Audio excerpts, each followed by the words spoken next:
歡迎嚟到懸疑檔案。2008年，美國芝加哥發生咗一單曲折離奇嘅案件，一名男子喺屋企嘅車房大火中意外身亡。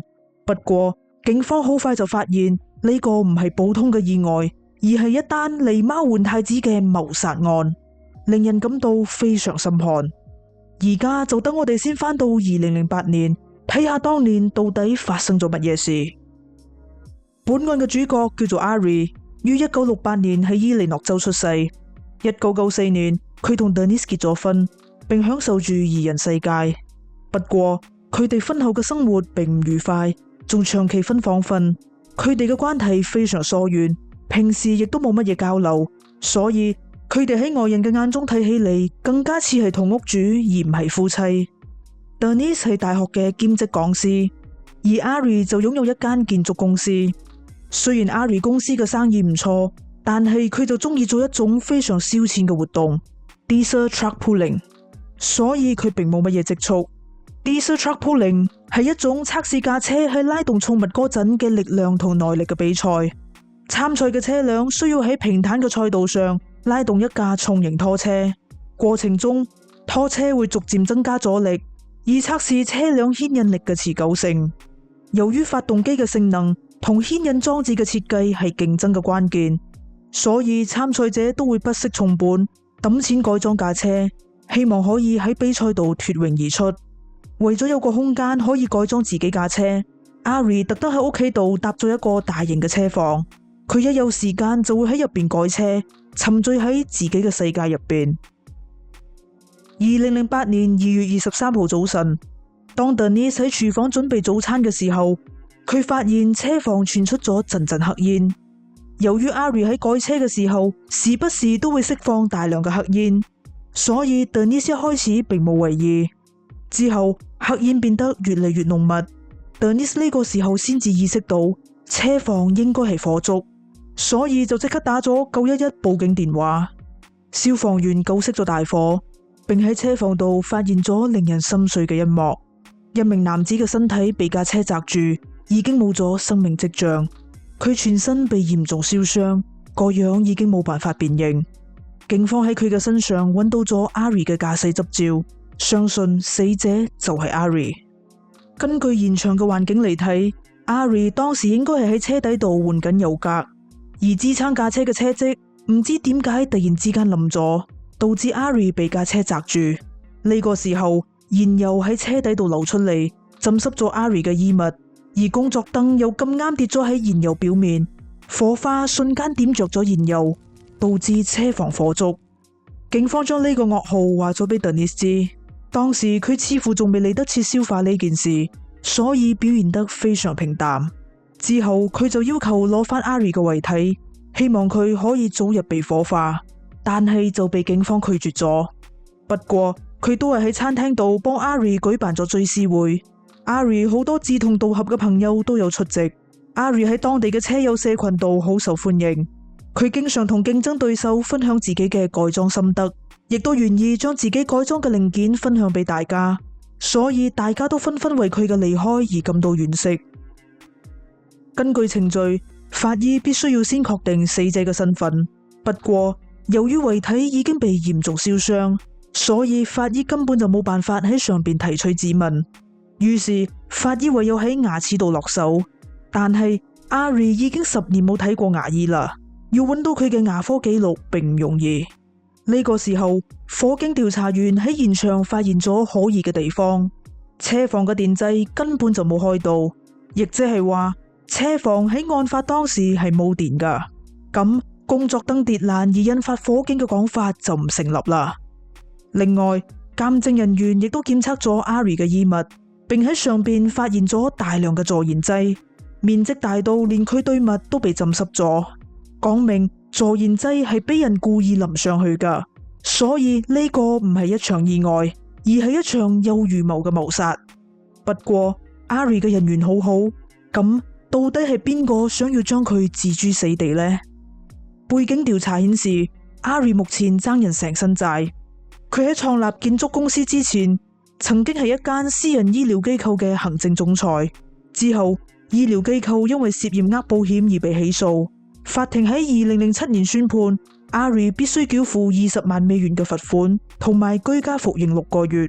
為咗打官司，Ari 仲爭落咗總值20萬美元嘅律師費。唔單止係咁，Ari 建築公司嘅生意亦都開始走下坡，財務仲出現咗赤字。更加雪上加霜嘅係，當時佢嘅身上仲背負住一啲房債，可以話係入不敷出。所以 Denise 嘅收入就成為咗維持日常生活開銷嘅唯一來源，令佢覺得好大負擔。另外，警方亦都發現 Ari 買咗一份價值500萬美元嘅人壽保險，而受益人就係 Denise。呢個發現敲響咗警鐘，佢哋不禁懷疑 Denise 為咗保險金而對丈夫狠下毒手。不過，當警方拎住保單質問 Denise 嘅時候，佢表現得好驚訝，並表示自己對呢份保單毫不知情。呢個時候，隔離鎮發生嘅一單失蹤案，為案件帶嚟咗新嘅進展。失蹤嘅男子叫做 Justin， 20歲，係當地一間五金鋪嘅員工。佢為人善良，勤力上進，就算係放假， Justin 亦都會四周圍打散工賺錢，並希望可以憑住自己嘅努力賺到人生嘅第一桶金，等屋企人可以過更好嘅生活。案發當日， Justin 一早就準備出門打散工。當時媽媽多娜仲提醒佢，記得喺下晝3點之前返嚟，載佢去到超市返工。Justin 岌頭之後就離開咗。下晝3點，Justin 冇返嚟，佢嘅電話冇人接聽，訊息亦都冇回覆。Justin 之前同媽媽講，一個五金鋪嘅熟客俾咗佢一個 offer， 等 Justin 每逢休假嘅時候就去到佢嘅屋企度做一啲裝修嘅工作，仲開出咗每小時15美元嘅薪酬。呢個價錢係當時市價嘅2倍，所以 Justin 好快就應承咗。巧合嘅係，呢個熟客就係 Ari。第二日早晨，Donna 收到咗 Justin 嘅短信，並表示佢而家去咗 Missouri 工作，下個星期先至打電話俾佢。當時 Donna 覺得好奇怪，因為如果有任何重要嘅事， Justin 通常都會選擇打電話同佢講，而唔會選擇 send 短信。佢擔心 Justin 出咗事，所以就即刻報警。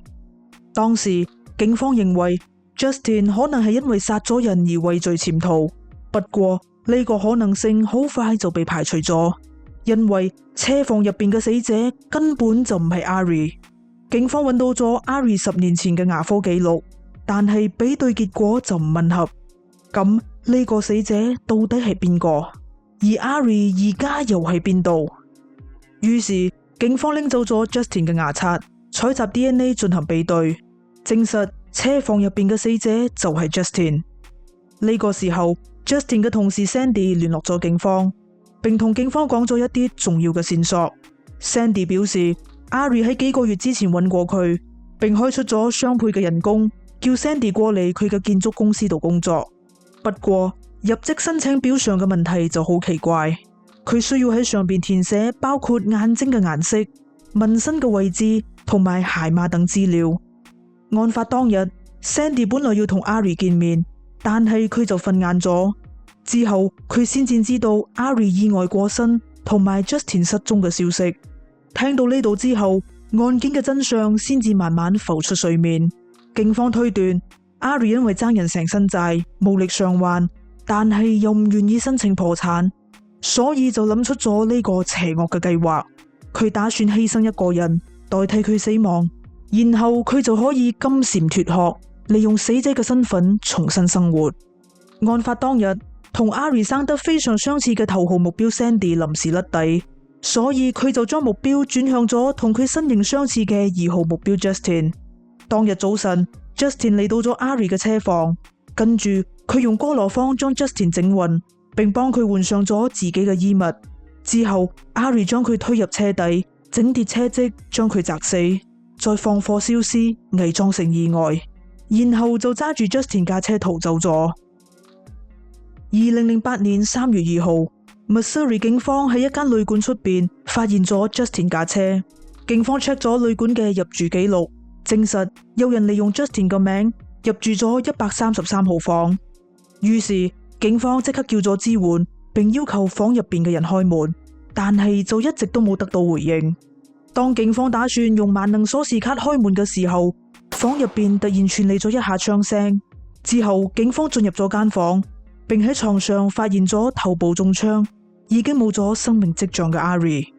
當時佢戴咗藍色嘅隱形眼鏡，頭髮亦都染成咗啡色，相信係要令自己睇起嚟同 Justin 車牌上嘅相更加相似。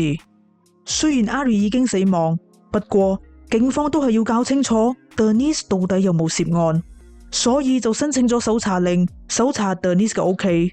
佢哋喺電腦度發現 Ari 喺第一次死亡之後 send 咗好幾封電郵俾 Denise， 詢問自己遺體嘅處理方式。詭異嘅係 Denise 竟然回覆咗呢啲電郵。點解佢會回覆死人嘅電郵呢？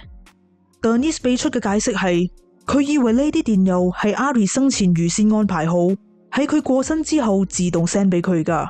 佢唔知道 Ari 嘅假死計劃，亦都唔認識 Justin。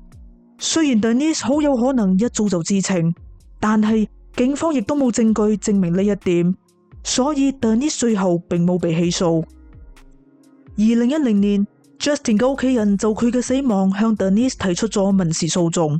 喺庭審中， Denise 嘅律師嘗試將佢描述成一個受害者，並強調當 Ari 放火燒屋嘅時候 Denise 仲喺間屋入邊。最終法庭宣判Denise 必須向 Justin 嘅屋企人支付600萬美元嘅賠償金，但係並冇資料顯示 Justin 嘅屋企人最後有冇收到呢筆錢。不過可以肯定嘅係 Denise 並冇拎到 Ari 嘅保險金。